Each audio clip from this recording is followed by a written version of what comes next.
رمضان كريم صاحب يال ميلكستو آد جوكتان وأسغالي طبانك بشا فراد سنة كلابوكو لباطني كوكو دوبادا وقوة وين وركينا نوحا كمدا مدحوينا فرماجو أو كدو في مقدشو حل حيسد علوس أي كتاقنتهاي halkuu aaday muxuuse yahay ujeedka ka dambeeya safarkiisa xog ku saabsan warkeena ayaad ku daawan doontaan banaanbax xooganna waxa uu ka dhacay xaafadda Shirko leh gaari uu la socday taliyihii hore ee hay'adda nabad sugidda oo lagu rasaasay Muqdisho maxay tahay lacagta ay siday diyaaradda Nairobi ka timid ee lagu qabtay Muqdisho safaaradda UK ee Soomaaliya oo beenisay war uu faafiyay xafiiska ra'iisul wasaaraha madaxii shabaab ee qaraxyada gobolka Shabeellaha Dhexe oo howlgal lagu qaarijiyay farmaajo oo lagu tilmaamay inuu ku dayanayo madaxweynaha Eritrea Asias Afwerki iyo warbixin ay soo saartay kooxda xasaradaha adduunka ee ICG oo looga digay in xiisadda siyaasadeed ee Soomaaliya ay isku bedeli karto gacanka hadal intaasi saaxiibayaal waxay ahaayeen qodobada ugu doorka roon warka channelka haddii aad ku cusubtahay channelkan ku soo biiro subscribe sar muuqaalka la sar qaybta hoose commentiga inagoo la wadaag aragtidaada share gareeyo la wadaag saaxiibada kuma hadsanid inaad ka mid tahay saaxiibada dhawey channelkan haatan warkii oo fidsan madaxweynaha mudaxileedkiisu uu dhamaaday maxamed cabdullaahi farmaajo ayaa ka dhoofay Muqdisho isagoo ku sii jeeda isagoo u safray dalka Jamhuuriyadda Dimuqraadiga ee Congo kadib markii sida la sheegay casuumad uu ka helay madaxweynaha dalkaasi Falkiisa ila ku dhow madaxtooyada Soomaaliya ayaa warbaahintu u sheegay in safarka farmaajo uu daaran yahay wada hadallo la filayo in laga dhex bilaabo hogaamiyaasha Soomaaliya iyo Kenya maadaama labada dal ay si toos ah xiriirka isugu jiraan madaxweynaha dalka Congo oo hadda madaxa ururka midowga Afrika ay xubin ka yihiin Soomaaliya iyo Kenya ayaa casuumay madaxweynaha farmaajo waxaana sidoo kale la sheegay in toddobaadkan gudihiisa uu qaabili doono madaxweynaha Kenya Uhuru Kenyatta madaxweyne farmaajo oo lagu waday in gelinkii dambe ee shalay uu ka dhoofo Muqdisho ayaa safarkiisa uu dib u dhacay kadib markii ay soo dahday diyaaradii qaadi lahayd oo laga soo diray dalka Congo taasoo xalay soo gaartay Muqdisho wararkan helino waxay intaas ku darayaan in farmaajo markii uu soo dhamaado safarka uu ku tagay dalka Congo uu ka siyaadi doono dalka Ethiopia waxaana halkaasi uu kula kulmi doona ra'iisul wasaaraha Ethiopia Abiy Ahmed oo saaxiib dhow yihiin waa safarkii ugu horeeyay ee madaxweyne farmaajo uu dalka uga baxay 18 Febraayo markaas uu dhamaaday muddaxileedkiisa isagoo dhawaan muddo kordhin 2 sano ah uu sameeyay baarlamaanka Soomaaliya dhinaca kale banaanbax xoogan ayaa ka dhacay xaafadda Shirko leh banaanbax xoogan ayaa ka dhacay xaafadda Shirko leh ee degmada Hodan halkaas uu degan yahay generaalkii farmaajo isku dhaceen ee Saadiq John waxaana banaanbaxaasi dhigay dad u badan dhalinyaro banaanbaxan ayaa looga soo horjeeday madaxweynaha mudaxileedkiisa uu dhamaaday maxamed cabdullaahi farmaajo waxaana dad ka dhigaya ay ku qeylinayeen erayo ay ka mid yihiin keligii taliya dooni mayno hogaamiye kooxeed dooni mayno sharci jabiye dooni mayno iyo doorasho diid dooni mayno xaafadda Shirko leh waxay noqotay aag u xoreysan taliyihii hore ee booliska gobolka Banaadir General Saadiq John oo isku dhaceen madaxweyne farmaajo marka laga reebo halka wado ee ka leexata isgoyska Balaxi ee aada isgoyska Shirko leh wadooyinka kale ee gala xaafadaasi waxa lagu jaray caro waxaana difaac kaga jira ciidamada daacad u ah Saadiq John labadii habeen ee la soo dhaafay ayaa la sheegay in dawladda ay qorsheysay in Shirko leh ay ku weerarto Saadiq John balse ma suurtagelin geesta kalena gaari uu la socday taliyihii hore ee hay'adda nabad sugidda ayaa lagu rasaasay Muqdisho sida ay sheegayaan wararkan helino ciidamada dawladda ayaa rasaas ku furay gaari uu la socday taliyihii hore ee hay'adda nabad sugidda ciidamada rasaasta furay ayaa qayb ka ahaa ciidamo la dhigay isgoysyada magaalada Muqdisho General Cabdiraxmaan Tuuryare ayaa rasaas lagu furay gaarigiisa xilli uu marayay isgoyska Mariinada ee degmada Karaan waxaana wararku ay sheegayaan in rasaasta sare loo riday wararka ayaa sheegaya in taliyihii hore ee hay'adda nabad sugidda iyo ilaaladiisa ay ka badbaadeen rasaasta lagu furay ayna socdaalkooda sii wateen madaxweynihii hore ee Soomaaliya Xasan Sheekh Maxamuud ayaa xarun ka dhigtay agaarka isgoyska Mirinayada halkaas oo sidoo kale uu degan yahay Senator Muuse Suudi Yalaxow dhanka kale maxay tahay lacagta ay siday diyaaradda ka timid Nairobi ee lagu qabtay Muqdisho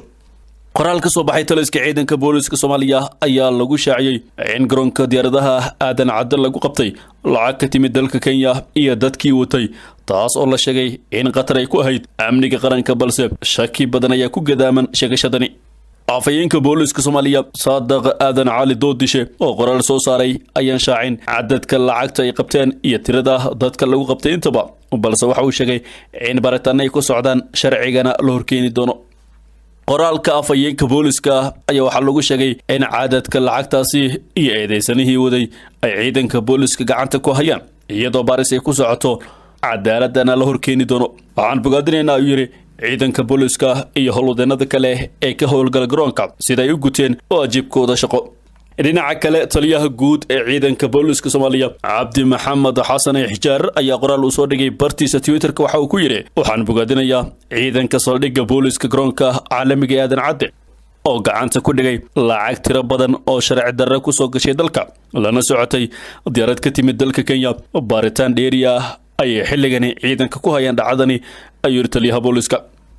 arintani ayaa durba shaki badan abuurtay waxaana baraha bulshada qabsaday oo dooda la xiriirta intani ay tahay mid siyaasadeysan oo lagu xoojinayo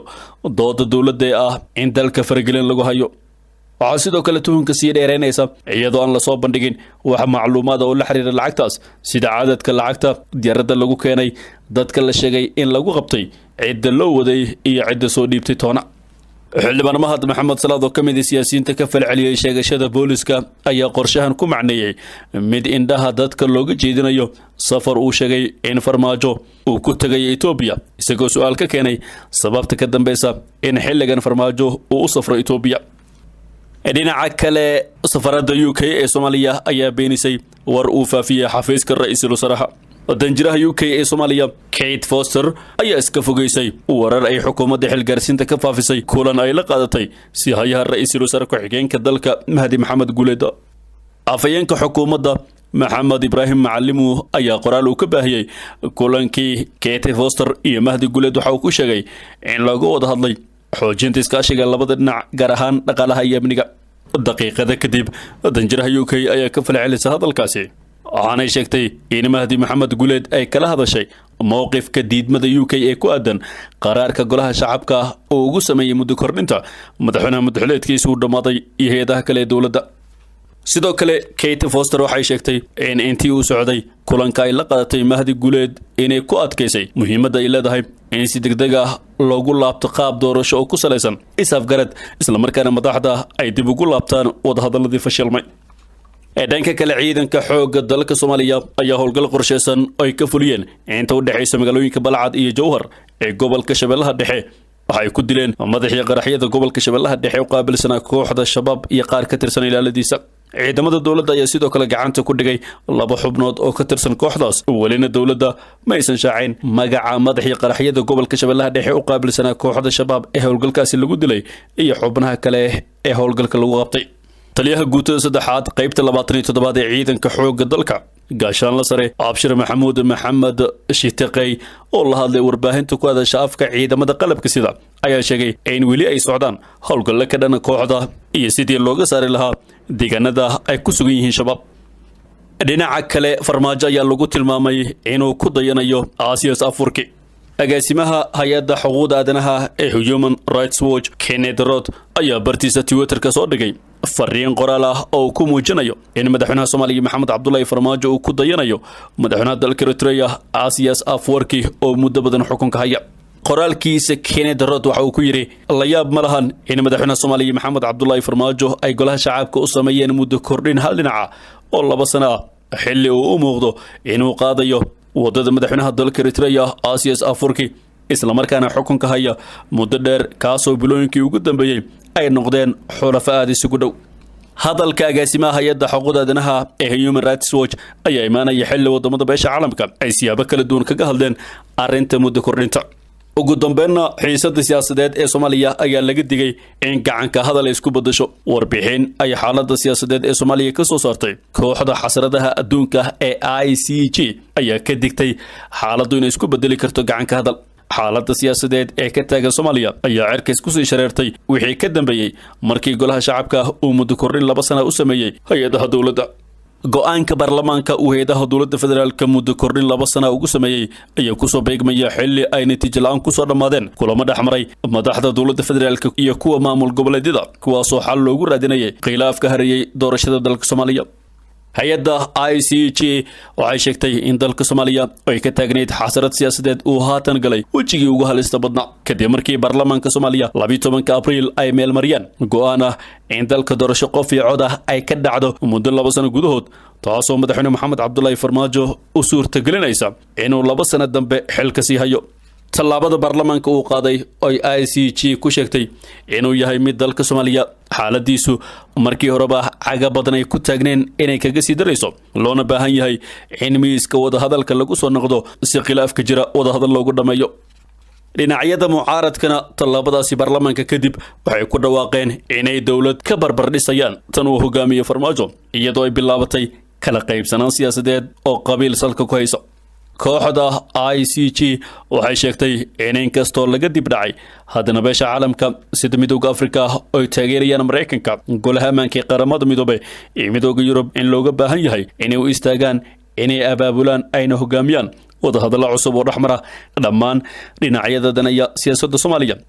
si loo dejiyo toobtii loo mari lahaa doorasho waqtigeeda ku dhacda waxa kale ay warbixinteeda ku sheegtay go'aanka golaha shacabka ee baarlamaanka Soomaaliya uu gaaray ee ogolaanaya in dalka muddo 2 sano gudahood inay kaga dhacdo doorasho qof iyo cod ay ka dhalan karaan 2 arrimood oo gacanka hadal siyaasadeed dalka u horseedaya tan koobaad oo ah dhinacyada siyaasadda ay Farmaajo isaga soo horjeedaan oo ay ka mid yihiin 2 madaxweyne goboleed 2 madaxweyne hore iyo ra'iisul wasaare hore oo kaashanaya xubno kale oo mucaarad ah inay abuuri karaan isbahaysi xoogan oo mucaarad ah oo qabiilna salka ku haya taasoo caqabad ku noqonaysa hirgelinta 2 sano ee muddo kordhinta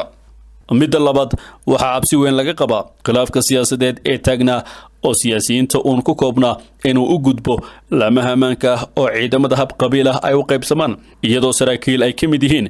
Generaal Saadiq John iyo ciidamada daacadda ah oo dowladda dhexe ka tirsanaa ay uga soo horjeesteen muddo kororsiga ayna la safteen mucaaradka ka soo horjeeda Farmaajo guudana saaxiibayaal wanaginta warka channelka haddii aad ku cusubtahay channelkan ku soo biiro subscribe sar muuqaalka lagsar qaybta hoose commentiga nagula wadaag aragtidada share gareeyo la wadaag saaxiibada ku mahadsanidina daawata warkan midka xiga intaan ku kulmi doono nabadgelyo